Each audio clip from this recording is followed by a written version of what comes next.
বিসমিল্লাহির রহমানির রহিম। উপস্থিত সকলকে আমার শুভেচ্ছা ও সালাম জানাচ্ছি। আসসালামু আলাইকুম। স্বাস্থ্য খাতের অত্যন্ত গুরুত্বপূর্ণ একটা ইস্যু নিয়ে আমরা সকলেই আজ একত্রিত হয়েছি। গুরুত্বপূর্ণ বলছি এই কারণে যে জাতীয় উন্নয়ন অগ্রগতি নিশ্চিত করতে হলে দক্ষ কর্মক্ষম মানব সম্পদ দরকার। দক্ষ কর্মক্ষম মানব সম্পদ ব্যবস্থাপনা গড়ে তুলতে না পারলে ব্যক্তিগত জীবন থেকে জাতীয় উন্নয়ন কোনোটাই যথাযথভাবে করা যাবে না। তাই যে কোনো পরিস্থিতি হোক না কেন এবং যত চ্যালেঞ্জিং থাকুক না কেন, আমাদেরকে সুস্থ সবল প্রজন্ম গড়ে তুলতেই হবে।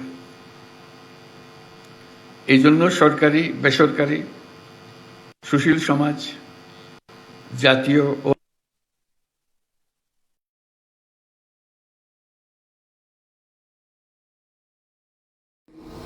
মানুষ সকলের সক্রিয় অংশগ্রহণ প্রয়োজন। কেবল পারস্পরিক অংশীদারিত্বের মাধ্যমে এটা সম্ভব। আর সেই কারণেই আজকের আয়োজন গুরুত্বপূর্ণ ও তাৎপর্যপূর্ণ। যেহেতু আমরা সবাই একসঙ্গে, সারা সরকার একসঙ্গে বিষয়টির মোকাবেলা করতে চাই। পৃথিবীর প্রায় সব দেশেই অসংক্রামক রোগ দিন দিন বিস্তৃত হচ্ছে। বাংলাদেশের আর্থসামাজিক ভৌগোলিক অবস্থান এবং বিপুল জনগোষ্ঠীর ছোট এলাকায় বসবাসের প্রেক্ষাপটে এই পরিস্থিতি আরও সংকটময়।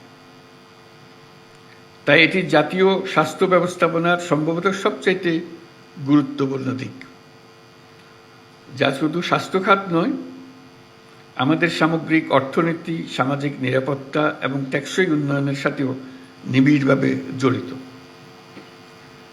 বিশ্ব স্বাস্থ্য সংস্থার 2022 সালের প্রতিবেদন অনুসারে বাংলাদেশে মোট মৃত্যুর শতকরা 71% ঘটে অসংক্রামক রোগের কারণে। এর মধ্যে শতকরা 51% মানুষের মৃত্যু হয় 70 বছরের বয়সের নিচে, যাকে আমরা অকাল মৃত্যু হিসেবে বিবেচনা করে থাকি। আমাদের ব্যক্তিগত চিকিৎসা ব্যয়, আউট অফ পকেট এক্সপেন্ডিচার 69%, যার বেশিরভাগ অসংক্রামক রোগের জন্য ব্যয় হয়। অসংক্রামক রোগ হলে মানুষ উচ্চ চিকিৎসা ব্যয়ের মুখোমুখি হতে বাধ্য হয়। কোনো ব্যক্তির ক্যান্সার হলে তার পরিবারকে আর্থিক ক্ষমতার সর্বোচ্চ প্রয়োগ করতে হয় এবং প্রায় ক্ষেত্রে সহায়হীন, সম্বলহীন হয়ে পড়ে। কোনো কোনো ক্ষেত্রে বিদেশ থেকে অতি উচ্চ মূল্যে চিকিৎসা নেওয়ারও প্রয়োজন হয়। আমাদের বিপুল অঙ্কের টাকা চলে যায় বিদেশে এইসব রোগের চিকিৎসা খাতে। তাই অসংক্রামক রোগের চিকিৎসা ব্যবস্থাপনা যেমন উন্নত হওয়া জরুরি, তেমনি রোগগুলো যেন কম হয় অথবা একেবারেই না হয়, সেজন্য উপযুক্ত জনসচেতনতা এবং প্রতিরোধ এবং নিয়ন্ত্রণ ব্যবস্থা গড়ে তোলা দরকার। স্বাস্থ্যসেবা বিভাগের একার পক্ষে এটা সম্ভব নয়, এটার একার কাজও নয়, সবাই মিলে এটাকে করতে হবে।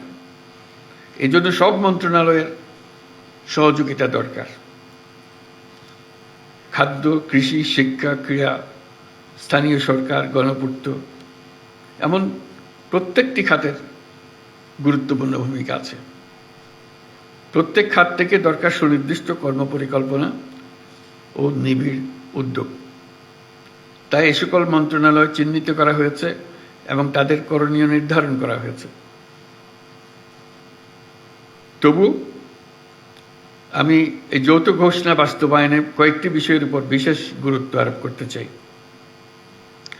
প্রথমত, জনস্বাস্থ্য সুরক্ষার ক্ষেত্রে সবচেয়ে জরুরি ও গুরুত্বপূর্ণ নিয়ামকগুলোর বিষয়ে আমাদের যথেষ্ট পরিমাণ সচেতনতা আছে, এই কথা জোর দিয়ে বলা যায় না। অনেকেই সচেতন থাকলেও জীবনযাপনে হয়তো সেভাবে প্রতিফলন নেই। ফলে নানামাত্রিক শারীরিক ও মানসিক সমস্যার সৃষ্টি হচ্ছে। এবং দেশের আর্থসামাজিক উন্নয়নে অগ্রগতির উপর নেতিবাচক প্রভাব পড়ছে। যেমন তরুণদের মধ্যে অনেকে একই সাথে পুষ্টিহীনতায় ভুগছে, আবার অতিরিক্ত ওজন নিয়ে শারীরিক ঝুঁকিপূর্ণ পরিস্থিতিতেও রয়েছে। তামাকের বিরুদ্ধে তরুণ সমাজকে আজ সচেতন করা না গেলে আগামী প্রজন্মের ভবিষ্যৎ অনিশ্চিত হয়ে পড়বে। এর পাশাপাশি স্বাস্থ্য সচেতনতার জন্য চিনির পরিমাণ নিয়ন্ত্রণ জরুরি ভিত্তিতে মানুষকে সচেতন করতে হবে। জাতীয় নীতিগুলো এমনভাবে প্রণয়ন করতে হবে যেন সেগুলো স্বাস্থ্যবান্ধব হয়, অসংক্রামক রোগ প্রতিরোধ নিয়ন্ত্রণে সহায়ক হয়। শিশু কিশোর নারী স্বাস্থ্য যেন বিশেষ অগ্রাধিকার পায়। নাগরিক সমাজ ও যুবশক্তি যেন সচেতনতা কার্যক্রমে সক্রিয়ভাবে অংশ নিতে পারে। সুবিস্তৃত জনসচেতনতা ও সকল স্তরে স্বাস্থ্যবান্ধব নীতি কৌশল গ্রহণ করতে পারে অসংক্রামক রোগ প্রতিরোধ ও নিয়ন্ত্রণে বড় হাতিয়ার। তাই স্বাস্থ্যসম্মত জীবনযাপন ও দায়িত্বশীল নাগরিক আচরণ প্রতিষ্ঠা করার উদ্যোগ নিতে হবে। এটিকে সামাজিক আন্দোলনে পরিণত করতে হবে। দ্বিতীয়ত, যৌথ ঘোষণা বাস্তবায়নে সরকারের পাশাপাশি দরকার বেসরকারি উদ্যোগ, দরকার আঞ্চলিক ও বৈশ্বিক কারিগরি সহযোগিতা। আমি বিশ্বাস করি পাবলিক প্রাইভেট পার্টনারশিপ মডেল প্রয়োগ করে এই সংক্রান্ত উদ্যোগ গ্রহণ করা হলে যৌথ ঘোষণা বাস্তবায়ন সহজ হবে। আমি আশা করছি স্বাস্থ্যসেবা বিভাগে এই বিষয়ে উদ্যোগ গ্রহণ করবে, স্বাক্ষরকারী মন্ত্রণালয়গুলো সহযোগিতা করবে, বিশ্ব স্বাস্থ্য সংস্থার প্রয়োজনীয় সাপোর্ট দেবে। তৃতীয়ত, যে কোনো কর্মপরিকল্পনা বাস্তবায়নে নিবিড় মনিটরিং ও মূল্যায়ন আবশ্যক। আবার এগুলো করতে দরকার উপযুক্ত ও দক্ষ জনবল এবং আর্থিক বরাদ্দ। আমি এই দিকটা বিবেচনায় রাখতে সংশ্লিষ্ট সকলের দৃষ্টি আকর্ষণ করছি। আপনারা যৌথ ঘোষণা বাস্তবায়নের কাজটি বিশেষ অগ্রাধিকারে রাখবেন, প্রয়োজনীয় বরাদ্দ ও জনবল নিশ্চিত করবেন যেন বাস্তবায়ন প্রক্রিয়া বিশেষ কোনো সীমাবদ্ধতা বা চ্যালেঞ্জ সৃষ্টি না হয়। প্রিয় সহকর্মীবৃন্দ, আজকের এই যৌথ ঘোষণা স্বাক্ষরের মাধ্যমে জাতীয় স্বাস্থ্য সুরক্ষায় আমরা একসঙ্গে কাজ করতে নতুন করে প্রতিশ্রুতিবদ্ধ হলাম। এটি শুধুমাত্র একটা আয়োজনের মধ্যে যেন সীমাবদ্ধ না থাকে, এটি আমাদের সম্মিলিত প্রয়াস। আমি বিশ্বাস করি এতে বাস্তবায়নের মাধ্যমে বাংলাদেশের জনস্বাস্থ্য সুরক্ষা কার্যক্রম আরও গতিশীল হবে। এটি হবে অগ্রগতির একটা নতুন মাইলফলক। স্বাস্থ্য সম্পর্কিত টেকসই উন্নয়ন অভিষ্ট ও এসডিজি পরবর্তী উন্নয়ন এজেন্ডাসমূহ অধিকতর দক্ষতার সাথে অর্জন সহায়ক হবে।